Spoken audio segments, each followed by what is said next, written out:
naga je long no de roanti de kanwa ka yakel ka do bran be jando de kon lat ka rodin ke te lat ka rodin re we dan chet ka mente gambele den right ka dik kon an twokten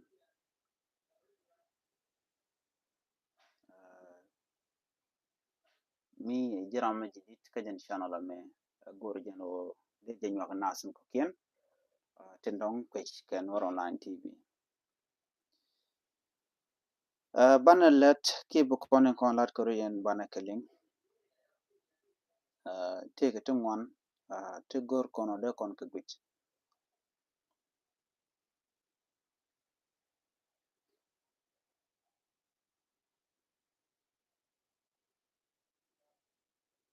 ngai kono no gambele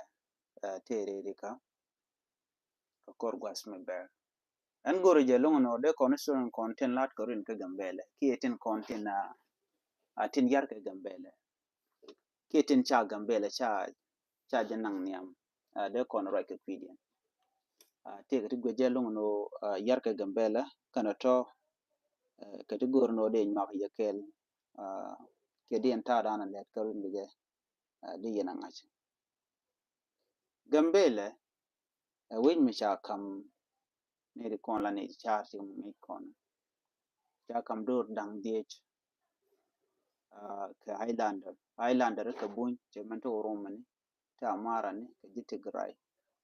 ka ne to kan dial te grai ka gambele karwa da jen gwada da nan je Ethiopia je gari yang da tin long na riang da na je ga riang mun yo no ne dial content ke Ethiopia jen gwada na kan wala tin bu yu jekten ko ngai kona gwa no kone kon tin lan wore shi kon le long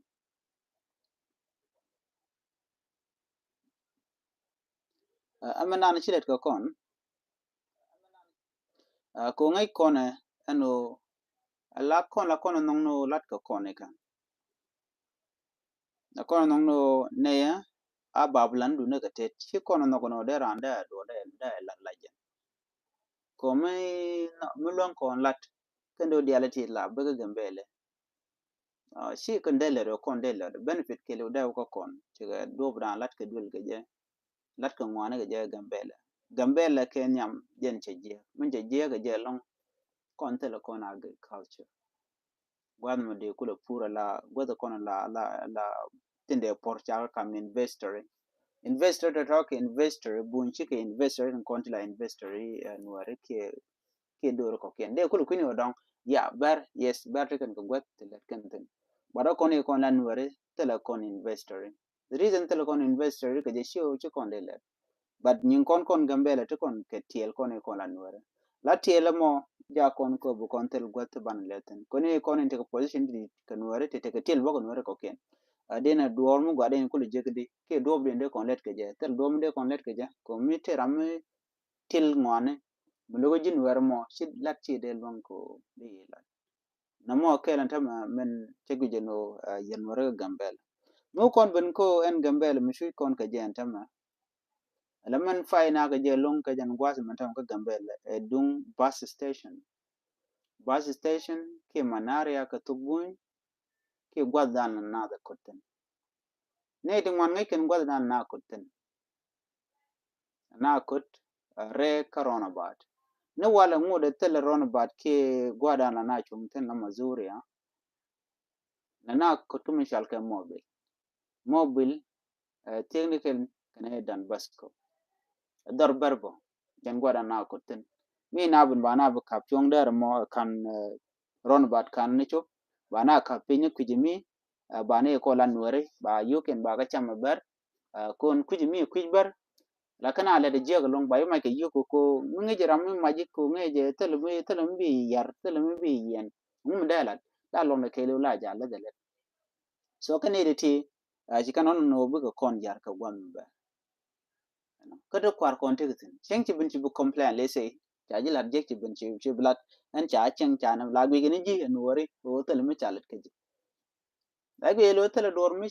chak tu ngi jen ke ji kane de content bo tin tin cái cháu ấy na la complain la ja to bi mi che cái mission en be mi je ke bi lar ken o en cha chu ke cha le le ne ke cha le ne ko gwi je no ram mo de man dan shu ji de je le ka dum no chicken gor no de kan ma de kan re so na me chen wore tin kon te gan be ja ko bi ka wi ka weakness dien be ko be ka tiel jen tiel na no ko kon lar tan mano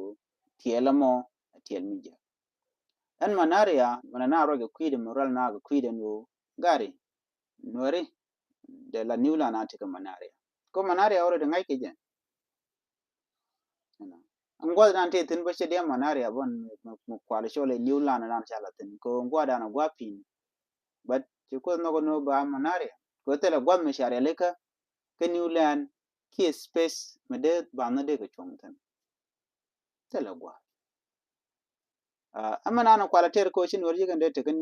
ka manaria dan te niulan ki bus station dan ala nuore ken midbaro nuori akan misbaro nuori akan lugbaro ko yo kwa gala je kame majority tilan nuori tilakan kana jiram la ne gani siang di le gorno bi yo ko bula nang di le nogo no jin bi kwa ko kana ngi da mo gwa na mo tena gje no no mo gwa ko jiram mo kunyin na le sham ka bi wona sham nyin ka bi wona jinde nuori diru nuer ko rundi ala kono la nega mo ka wiye yo no ya bu bu kod gwa dan tatin ko ba yo ba ko cham ko nuer ya je gambele dumi jiran mi chi menu gwa dan la ne kontin la o kem ko je kem mi chi menu tin gwa dan ko ketin lo du da je de lo de da je ka long ka ta dan shan ka ke men china dier che ga dit bi nen la je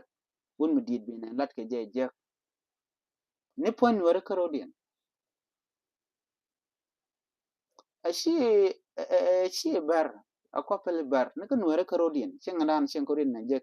je ka gambele siang mi je shi siang mo gwa en manari ame shi jen de na jako bana we na kamo abna jien bna wo ka police ka kwide ye na wore ko jen la rematel there's no another talk apart from mo wore ka manari atre man ka wana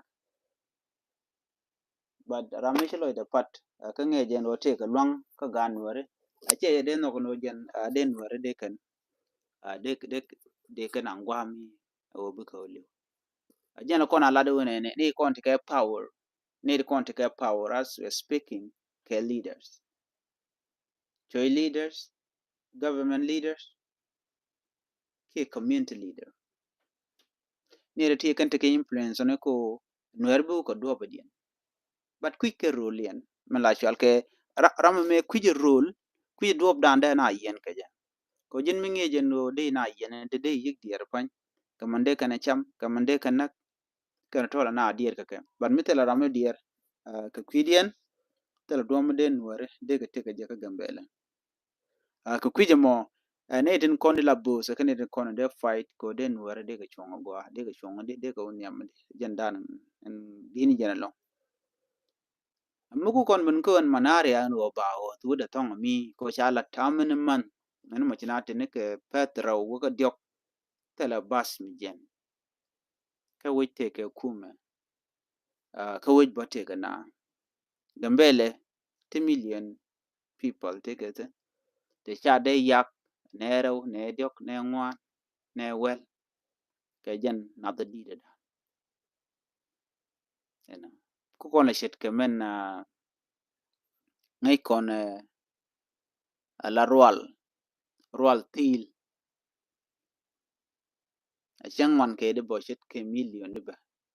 ke tain dori en ken roal til ke til tu ngwan la kana dwal ka luñ kel karwade jen ta dan ti ka kon dwal kon ko misaji yen te rambe chong koro dwal kon ka roj ko bane ilar no shush community jen dan dwal kon ke jen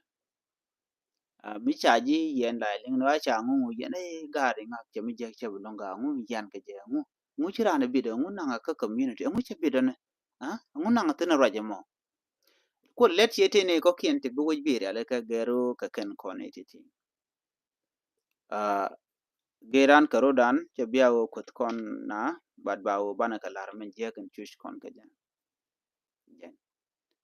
ka kuje mo manare che jan dob dan de nware de ga panish ka ja aga nware gambele che je che man cha lar won kodi nobody care ramadi che care wood check ngani nobody care ka gambela da ram man gujen wo de lo de ja jate nware long kana kor kam ne ken chikan kor jur chikan long this is reality michuni agambele nere nyona kabar anyoko yome kon be kon yo nware binwane lede mi je kwat chibu mu wa ju na bishe man be ga bishe man wo shane yar cha kwara cha je yar ke cha ta danan len ngwana ka rudi la do brande ne nyengo je je cha je yar ka kwi ko take time mi ba kwar ba ya kan keji don run ngwan run di run diok de je tet ke je na tam ku je mo bi goro no han do bi de ro de longo ne ko mo wa jen te ram ba gat ka bi karom so no mo kel menang na ko dong de lare jeno bo woche gwar ba la deka bedin diala content dak re woj ba la deka achang ba jilo wojurun ka shimu gwa chilat bitaka kang mo gwa ba shure ba je kek du no ko kon kone kon la nwere na mo teleja gwe jeno de kon re aleka ka dupin content de nwere kon de kanang niam kon chana chuch che choy kel karwada chana chuch ni chonya la chwal ke choch ko woj metel ram dier metel ne de dier ka kwidien liu na ne siang chu na ne siang no la sometimes we not la widu la ja la widu la tene na ala poignit karan la tene na ko gije no win me take a human being today charno chu na wona de do bi de na ne but nobody care te ramedier gambele shi kon chuiten bane to ko kien bane kade ne ling te dong de konang nyam kone kolan wer anwar che mangai kone ngan kon gwen kone wona da woje wona ni ngan kone long mijen kone gambele shi kon le rake kwi gambele atuga ka lara ki kurgan waka jiko waka nyana nyang wa ka wantoa wona ka tiergo la ko ba tiergo na wona kwijimi ala kon ngan kon ando brande kon yun kaje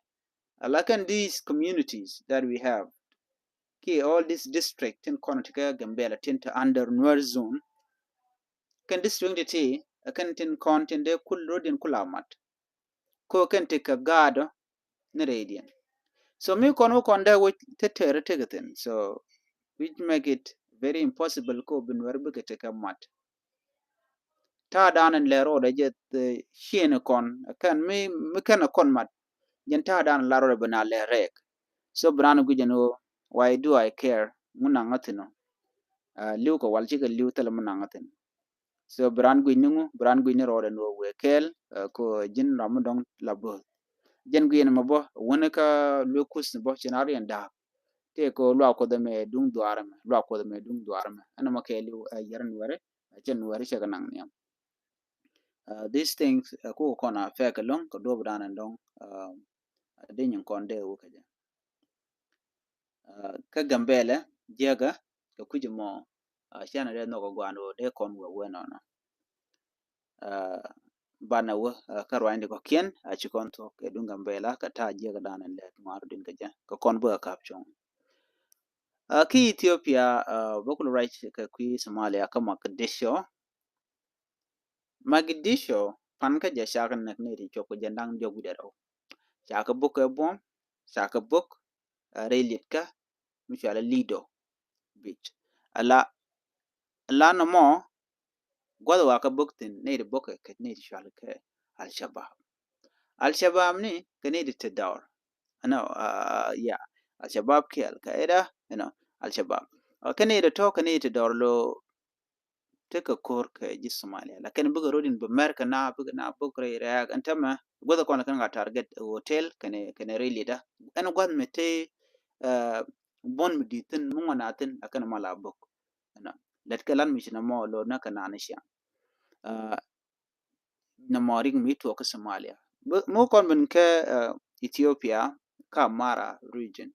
Amara ci kor do dien chen nyok ben nyok kam dien ke ji Ethiopia nyok wa but kote ten pan ne ko gonder to kon ka gan werte gorten uh, la gwano de kon lat ko rin re wujin ni de kon ngach la Ethiopia jen kan na gwa te ka tun wan lat ko dien e chang men wa Addis Ababa we ko wonyam charity go dul to go lat ke je shen ne ka witen ko kien witen kon tin go tin noka kon Addis Ababa che take standard mitetin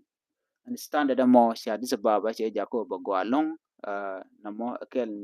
ci tuota ma ka Addis Ababa kanye na ge ne ka che mo ngai kono no tela mali en gambela fon tela maltin Amara Oromo Tigray to to gandial wuke jek lo tela mu gam ten to to ke tin kon te lat ko rodien re wucin bini ko ngwan wuke jek ten ngwasma okay chana min jen chana right ka kwi ngarka basketball dung South Sudan te ka rol mi to kon tama ka social media rol mo kwi basketball ka rol mo chro da tok ni tiang ka jaro tok ne pan ni ka kor gwa se dane shi we me dane dak team dung South Sudan United States USA cha team South Sudan cha nyogo dek tiang team Serbia no and South Sudan la we dak ke point to to the long she个 point to one and dak South Sudan tiang she take a comment to one post to one ya post she ne dialen kokien you can let know and team dung South Sudan basketball she Africa den ngai ke chi mon ngai okay dung no South Sudan karwa ken ngai mana le rodom wa en bon ke korbun ka mandanen men kep dung team basketball Ethiopia ne lol deng wajen cha kwany ni ngar dorien ki ngar dol jani no re team ka tin wor kelten te do la nywa kelten te ne ko ken la ji ko te tegitin du no ne du mane ken long ke dol jani ki dol dinka gwas me te ga me cha kula lar Canadian content chi comment you know ne de konan chi roja dan le rod tin chi gor ka ta dan ku ka ria ka je ta dan en gwi ke jen wo ishi team South Sudan ishe lele lo she ken lo she wo wen yam kan ngare you know akani medak ke team South Sudan o tene dor kelten karware you know tene dor kelten gwasa me kene dor kel mo karware jene tene la jang ke dinka si ganwara kel ke deng jeni team South Sudan che deo niam ko ken an man chala da ken cha ka mo ke bong re team ki bon ki kwerbun ka mandanan chi ro do kwina angwaza ma che te ke reaction te ngwana long ken ite ngwan lat ken rwani to goal ka kwi ke deng ko che ke deng la re no no we gonna yes, I think we all should be proud of what Mr. Luol Deng did. So, Sheng ne men ngai kono no alajan she invest kaj kan team me la team South Sudan. Kon and kum South Sudan, government of South Sudan can invest ke basketball, ke football, you know. Tel me kan latin garame ka rundang wan. Janti yoke chika to bone I think more than $4 million teacher invest ka Canadian content jakwan. And young man shalat ke media na kokian chike nying rar nying west lat ken no en kwar dung South Sudan ka basketball che yo ka dial che ka latin ngwata mo ko te rada dien kene de kona che kwan wa ken ka colleague ne ka friend ne ka kene che ka tedul gore kel so and men that sha ka jen that ngadam sha je de criticize no jen she mi je she la no I will not shen bularo elol deng jen she mi je ka she la de ko she friend ne ka tin kon tin guje de South Sudan de ka nang nyam che ka kwan no che jen jen cha chara kene ngeda ke rishalat ka basketball team ko ba wonya so gweje no chamo gwalat ko she team tenang thong mi de ko laro ne mete ka dop me dong bani ko kien ko shi kon ngar dan ci ngar team ya se je minister bi ci kon bi kon yale no ka dole ditleni point yen kan gat kon kon ngar ka kure ka basketball so de ko laro ani aka led long aka led exercise ne ka training mi di long ka ne de ko kien tin gwe ken o del tin de ngar kure ka basketball ka de kan long de ko ok de kan long ko ngi kon ong ne dol kon la kana ok long bran pe na thong de so Sudan de ne da gor ko katen ke United States ka katen bo ka South Sudan ke ne te longar kur kana mo do kon gor no de ken ngar mi na mo de kana gor de kana gor ko de ka kwan du no she de ku lo ko kan ni dial ti cha kwan de no melet ken ne ki man cha la de wude me e me je ka cha kwan do rien cha comment ku ngwan cha ka use and gwa mo chineru ngwan she can comment negatively ka kwi ka den kan milad mo she gwa jin fondu keni da gni dor da kana dor you know she ka right me kana lat so my reaction de na right ka mamana to me of course aran take opinion tera mo de me de rajana de na oniam de dun de lar duno gweje ramame mishal ke misalol la coach shalan mugwa che de lat coach team che put together a kwalin encourage ni na a sha divide ni ke ko de na de ko nyam shin men wer kel radian de laro wer ko kena ka wore ten content bom ka dur ko ken bo shang si wer ka shi jang as long as ken take a qualification ke take a skill ka ngar basketball ka de kan team South Sudan de kan nyam ne to de ka ngar de ka tere so na mo da kel mi go jana de ko na lalet mo de ne kon de kan nyam okay na me da jen ka pi basketball ka ko de ne kon de ko nyam ani shiro de te ban nyo je gum de dien mi te gum joro lat ba la ye ane biata man